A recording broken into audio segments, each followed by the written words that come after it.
Hello, ladies and gentlemen. This is Shubham Shishodia and I welcome you on UPSC Uday by an Academy. आप सब लोग बहुत अच्छे होंगे, आशा करता हूँ। आपको जैसा पता है हमारी एक सीरीज चलती है आसान भाषा में। इस सीरीज में हम एक बहुत ही इंपॉर्टेंट और एक छोटे से टॉपिक को उठाते हैं, उसको करंट अफेयर और जो स्टैटिक के लिए आपके लिए इंपॉर्टेंट हो सकता है एग्जाम के लिए, उसको हम कवर करते हैं बहुत ही ईजी लैंग्वेज में। यानी कि कोई अगर एक स्टार्टिंग वाला बिगिनर एस्पिरेंट भी है तो उसके अप्रोच से भी हम चीज़ों को संभालते हैं और उसको एडवांस लेवल तक ले जाने की कोशिश करते हैं।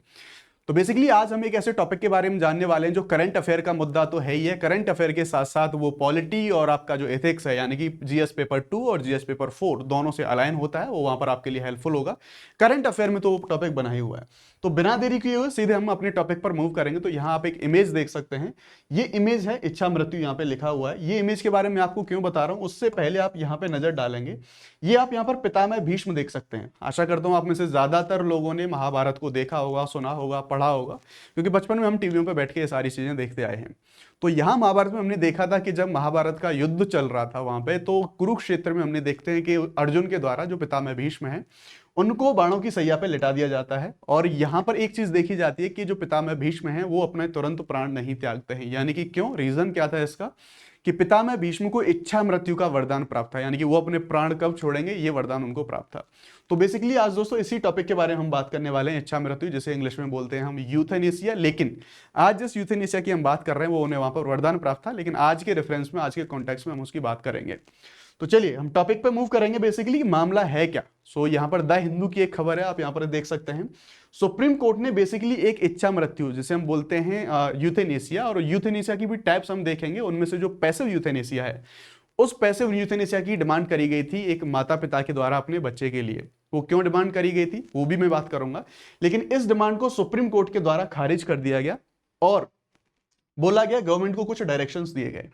अब वो डायरेक्शंस क्या थे और ये मामला पूरा क्या था, थोड़ा सा शॉर्ट में आपको बहुत जल्दी बता देता हूँ। बेसिकली एक 30 साल की व्यक्ति हैं और वो अपनी कॉलेज की पढ़ाई के दौरान मनाली में मोहाली में वो रहते थे। और मोहाली में वो अपने चौथे, जहाँ जिस बिल्डिंग में रहते थे, चौथे फ्लोर की छत से वो गिर गए थे। तब से वो कोमा में थे, बहुत ज़्यादा उनको सीरियस जो चोटें थी। तब से वो 11 साल से लगभग कोमा में पड़े हुए हैं और उनके जो ठीक होने की स्थिति है लगभग ना के बराबर हम कह सकते हैं। तो उनके माता पिता ने कोर्ट में अर्जी लगाई कि उस बच्चे को वो एक गर्मामयी मौत या फिर पैसिव यूथेनेसिया यानी कि इच्छा मृत्यु दे सकें। ये कैसे प्रोसेस पूरा होता है ये भी मैं आपको बताऊंगा कि ये इच्छा मृत्यु दी कैसे जाती है या फिर होती कैसे, पूरा प्रोसेस क्या होता है। अब ये गए अपने, बेसिकली ये जो इनका जो बेटा था 11 साल से जो कोमा में पड़ा हुआ था, इसके बारे में हम बात करें तो अब जानते हैं कि एक जो राइल्स ट्यूब हम जिसे बोलते हैं, एक होता है, एक टर्म होता है राइल्स ट्यूब करके। और आप यहाँ इमेज में देख सकते हैं, ये राइल्स ट्यूब होता है और नाक के थ्रू इसको ह्यूमन की बॉडी में इंसर्ट किया जाता है। और इसी ट्यूब के माध्यम से जो मेडिसिन होती हैं, जो भी फूड होता है उस व्यक्ति के बने रहने के लिए, सस्टेन करने के लिए, वो इसके थ्रू ट्रांसपोर्ट किया जाता है, पहुंचाया जाता है। अब बेसिकली जो पेरेंट्स थे, इस जो व्यक्ति के पेरेंट्स थे, इन्होंने यही तर्क दिया कि अब बेसिकली यूथेनेसिया के टाइप्स में मैं आपको बताऊंगा, तो उसमें एक लाइफ सपोर्ट सिस्टम होता है, वो हटाने के बाद में हम पैसिव यूथेनेसिया को जो है वहां पर प्रैक्टिस करते हैं। तो पेरेंट्स के द्वारा ये बोला गया कि ये जो लाइफ सपोर्ट सिस्टम है, उन्होंने बोला पेरेंट्स ने ऐसा कि हम ये जो नली है जिसके द्वारा हम खाना और जो दवाई पहुंचा रहे हैं इसको हटा लेते हैं, तो जो व्यक्ति 11 साल से अपने वहां पे पड़ा हुआ है तो उसकी डेथ हो जाएगी। ये मांगने के पीछे रीजन ये था कि 11 साल से वो उसका जो खर्चा वो वहन कर रहे हैं हॉस्पिटल में, उनका घर बिक गया, उनकी सेविंग्स खत्म हो गई, उनकी पेंशन इतनी नहीं है कि वो उसका इलाज करा सकें फर्दर आगे। तो ये एक विडंबना की स्थिति भी है और हमारे जो सीजेआई हैं डीवाई चंद्रचूड़, उनके द्वारा इस पर एक स्टेटमेंट भी दिया गया, उसके बारे में भी आपको बताऊंगा। तो बेसिकली उनके द्वारा ये जब चीज बोली गई तो कोर्ट ने ये कहा कि आपका ये जो रेल्स ट्यूब है ना, ये लाइफ सपोर्ट सिस्टम का हिस्सा नहीं है। अगर आप इस ट्यूब को हटा लेंगे तो इस ट्यूब को हटाने के बाद वो व्यक्ति की जो जान है वो भूख से जाएगी और हम ये चीज अलाउ नहीं कर सकते। और जो सुप्रीम कोर्ट है, सुप्रीम कोर्ट ने बेसिकली डायरेक्शंस दी हैं गवर्नमेंट को कि भाई आप इसका कोई अल्टरनेट ढूंढ सकते हो तो वो चीज जरूर आप करो। यानी कि आप कोई ऐसा इंस्टीट्यूशन देखिए कि जो माँ बाप उसका खर्चा वहन करने के लिए कैपेबल नहीं है, तो कोई ऐसी संस्था हो जो उस जो बीमार व्यक्ति कोमा में पड़ा हुआ है वो उसका खर्चा वहन कर सके। ये है पूरा मामला बेसिकली। अब हम बात करते हैं यूथेनेसिया के बारे में कि यूथेनेसिया क्या है, कितने प्रकार का है, कहाँ कहाँ फॉलो होता है, कैसे फॉलो होता है, क्या कानूनी जो प्रावधान है इसके बारे में वो हैं, क्या हमारे जो एथिकल जो एस्पेक्ट्स हैं वो बनेंगे। डिटेल में बहुत जल्दी सारी चीज़ों को हम यहाँ पर देख लेंगे। चलिए शुरू करते हैं हम। तो सबसे पहले अभी हम देखेंगे तो सुप्रीम कोर्ट का जो स्टैंड था, मैंने वो आपको बताया कि जब वो पेरेंट्स यूथेनेसिया बच्चे के लिए मांगने गए थे तो सुप्रीम कोर्ट ने क्या बोला कि जो राइल ट्यूब थी वो जो रिमूवल है उसका, वो पैसिव यूथेनेसिया का पार्ट नहीं है। अब पैसिव यूथेनेसिया क्या है, तो बेसिकली जो इच्छा मृत्यु होती है, यानी कि अब कोई व्यक्ति अपनी इच्छा से मरना चाहे उसको बोलते हैं इच्छा मृत्यु, और वो दो प्रकार की होती है, एक्टिव और पैसिव। कैसे होती है वो मैं भी आपको बता दूंगा, ठीक है। तो पैसिव यूथेनेसिया क्या होता है, जैसे मैंने बताया जो लाइफ सपोर्ट सिस्टम होता है उसको विड्रॉ कर लिया जाता है, हटा लिया जाता है, और उसे व्यक्ति की जो कि जिस चीज के बलबूते पर व्यक्ति जिंदा था उस चीज को ही हटा लेंगे तो व्यक्ति की डेफिनेटली डेथ हो जाएगी। इसी को हटाने की इस मामले में वो राइल ट्यूब्स को बोल रहे थे, लेकिन कोर्ट ने मना कर दिया कि जो राइल्स ट्यूब है वो जो लाइफ सपोर्ट सिस्टम है उसका पार्ट नहीं है, ठीक है। तो इसको मना कर दिया सुप्रीम कोर्ट के द्वारा। अगला गवर्नमेंट को जो डायरेक्शन दिया कि कोई आप ऐसा इंस्टीट्यूशन देखो जो कि उस व्यक्ति का इलाज कराया जा सके। अब हम बात करते हैं बेसिकली थोड़े से बैकग्राउंड का टचअप लेंगे कि यूथेनेसिया की जो डिटेल है या फिर इसका जो बैकग्राउंड है, ये सारी जो कंट्रोवर्सीज हैं, बहसें हैं, ये सारी चीजें कहां से शुरू होती हैं। टाइम होता है 2018 का। 2018 में सुप्रीम कोर्ट ने पैसिव जो यूथेनेसिया थी इसको अलाउ कर दिया था, ठीक है। रीजन बीइंग हम देखेंगे कि 2011 में भी, अगर 2011 में हम देखेंगे तो 2011 में हम गवर्नमेंट है या फिर कोर्ट के बारे में हम बोलेंगे तो कोर्ट ने अलाउ कर दिया था पैसिव यूथेनेसिया को। लेकिन 2018 में जो कुछ डायरेक्टिव रूल्स थे, वो भी जो डायरेक्शंस थे कोर्ट के द्वारा उनको लाया गया था। अब इसी के परिप्रेक्ष्य में हम आगे अपनी जो टॉपिक्स हैं उनको बात कर लेंगे। यूथेनेसिया इंडिया के बारे में बात करेंगे, फिर हम ग्लोबल ट्रेंड्स भी देखेंगे कि पूरे जो विश्व में कहां कहां पर जो यूथेनेसिया इसको कैसे और प्रैक्टिस कहां कहां पर किया जाता है, ये चीज भी देख रहे होंगे। यूथेनेसिया की इंडिया में बात करें तो बैकग्राउंड जैसे मैंने बताया 2018 का टाइम होता है, और 2018 में एक common cause versus union of India नाम का केस आता है सुप्रीम कोर्ट के सामने।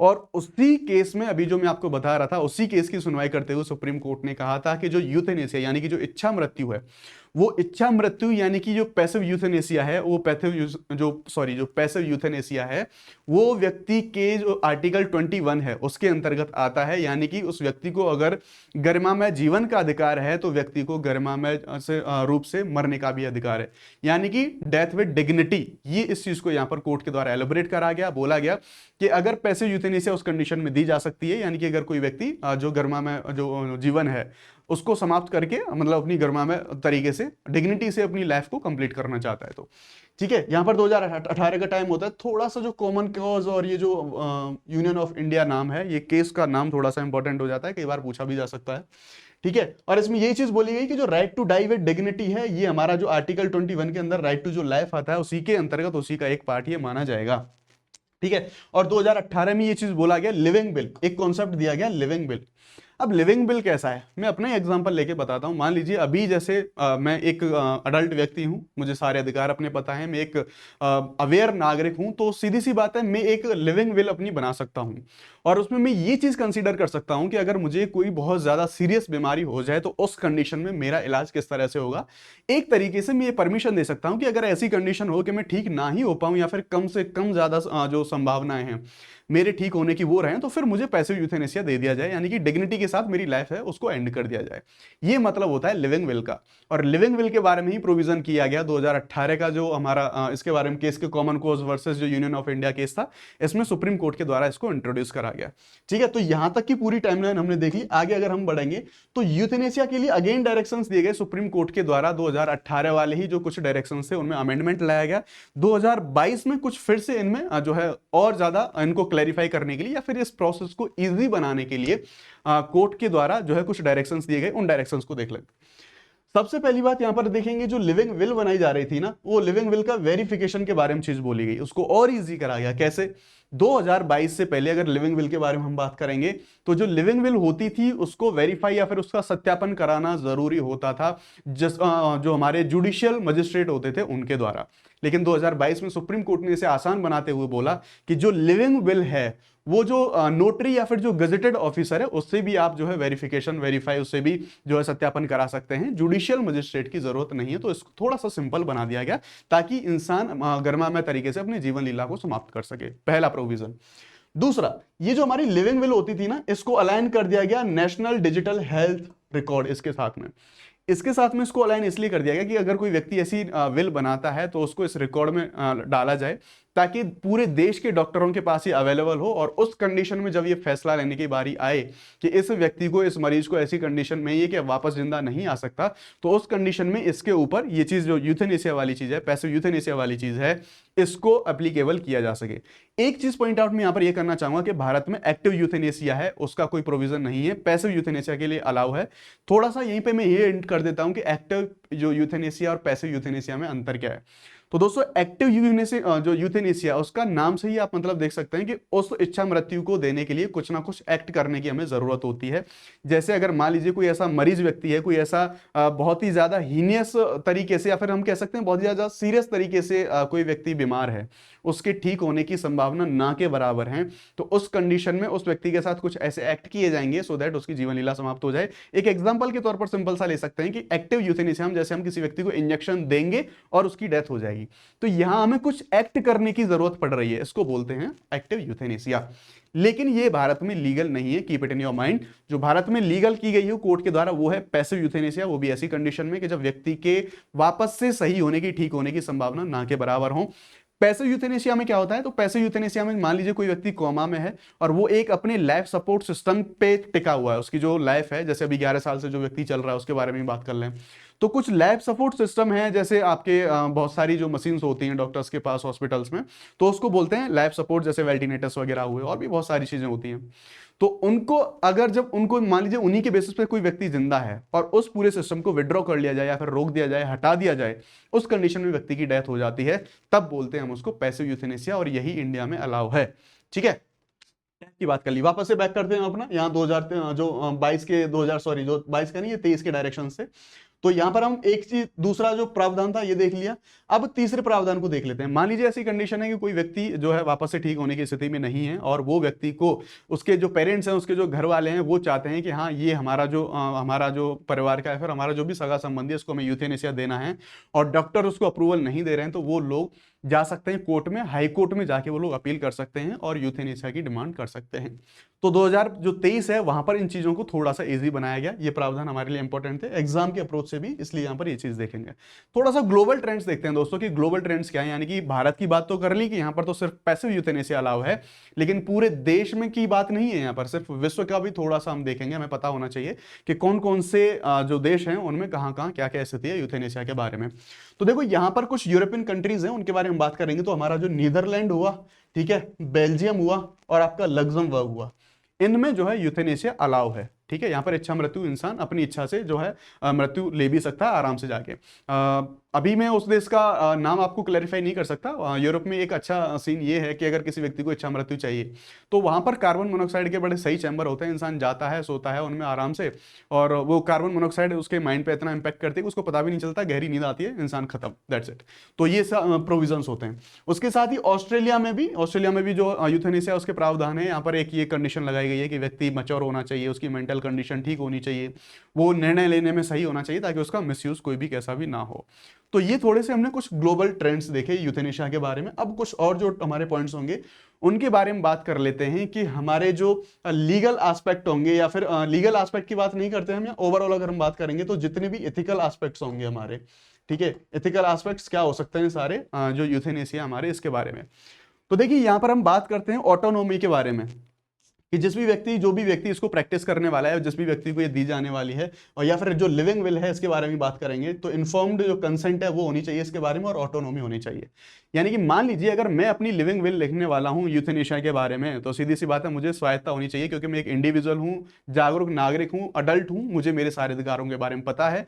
तो ये मुझे ऑटोनॉमी होनी चाहिए कि मैं अगर गरिमामय तरीके से जीवन जीना चाहता हूं, तो मेरी जो जीवन लीला समाप्त है वो भी गरिमामय तरीके से होनी चाहिए।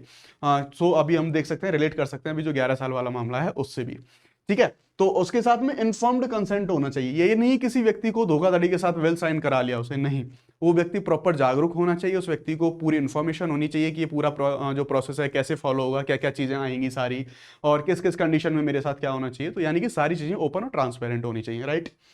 अगला हम देखेंगे यहां पर देख सकते हैं सैंक्टिटी और क्वालिटी ऑफ लाइफ, यानी कि सीधी सी बात है, अगर आप जब जिंदा हैं, जब क्वालिटी के साथ लाइफ जी रहे हैं, तो डेफिनेटली आपकी जो डेथ का मामला है तो जो वो भी डिग्निटी के साथ हो, अच्छी बात है। यहां पर लेकिन बात करेंगे शुचिता की, बात करते हैं सैंक्टिटी, यानी कि शुचिता में मामला आ जाता है कि कुछ धार्मिक जैसी चीजें, है ना, यानी कि धार्मिक और जो आपके जो फिलोसॉफिकल एस्पेक्ट हैं वो शामिल कर लिए जाते हैं। यानी कि कई बार चीजें ये मानी जाती हैं, अलग अलग धर्मों की अलग अलग अपनी व्याख्या हो सकती है, लेकिन जीवन के बारे में हर जगह अलग अलग तरीके से चीज ये बोली जाती है कि जीवन लीला के बारे में अपने आप से खुद से जो डिसीजन लेना वो ठीक नहीं है, ये ऊपर वाले की मर्जी है, यानी कि समय से पहले भी जीवन को समाप्त करना अच्छी बात नहीं है। तो ये भी एक एस्पेक्ट हो सकता है। ठीक है, अगला हम बात करेंगे लीगल और सोशल एस्पेक्ट, यानी कि जो लीगलिटी है इसकी, कोर्ट कचहरी यानी क्या लीगल प्रोसीडिंग्स होंगे उसके बारे में एक क्लियर जो फ्रेमवर्क है वो होना चाहिए। प्लस इसका जो सोशल एस्पेक्ट है वो भी थोड़ा सा क्लियर कट होना चाहिए कि क्या कोई सोसाइटी अभी इसके लिए प्रिपेयर है, या फिर कितने अच्छे तरीके से, या फिर कितने मतलब किस लेवल पर हम इसको एक्सेप्ट करने के लिए अभी हम इस चीज में अवेलेबल हैं, एक्सेसिबल हैं। ठीक है, तो ये हमने इसके जो एथिकल एस्पेक्ट हो सकते थे वो भी देखे, पॉलिटिकल एस्पेक्ट होते थे वो भी देखे। होपफुली आपको सारी चीजें समझ में आई होंगी, पसंद आई होंगी। अगर आपको ये टॉपिक पसंद आया है, समझ में आया, थोड़ी सी देर में बहुत कुछ हमने डिस्कस कर लिया, तो प्लीज वीडियो को लाइक करें। आपका कमेंट में कोई सजेशन हो सकता है तो वेलकम, तो आप जरूर बताएं सजेशंस को, रिप्लाई आपको जरूर मिलेगा। और हाँ, चैनल को तो आप डेफिनेटली सब्सक्राइब करेंगे ही करेंगे। हाँ, टेलीग्राम को ज्वाइन कर लेना, उसका जो डिस्क्रिप्शन लिंक है वो आपको मिल जाएगा, जो टेलीग्राम का, क्योंकि जो ज़्यादातर अपडेट्स हैं, सारी अपडेट हैं, और आने वाले जो सेशंस हैं उनकी सारी पीडीएफ पीपीटी आपको वहीं पे मिलने वाली हैं। सो होपफुली ये सब अच्छा रहा होगा आपके लिए, आपको कुछ ना कुछ सीखने को मिला होगा। मिलते हैं आपसे अगले सेशन में, ध्यान रखिए, तब तक जय हिंद, बाय बाय, लेट्स क्रिकेट।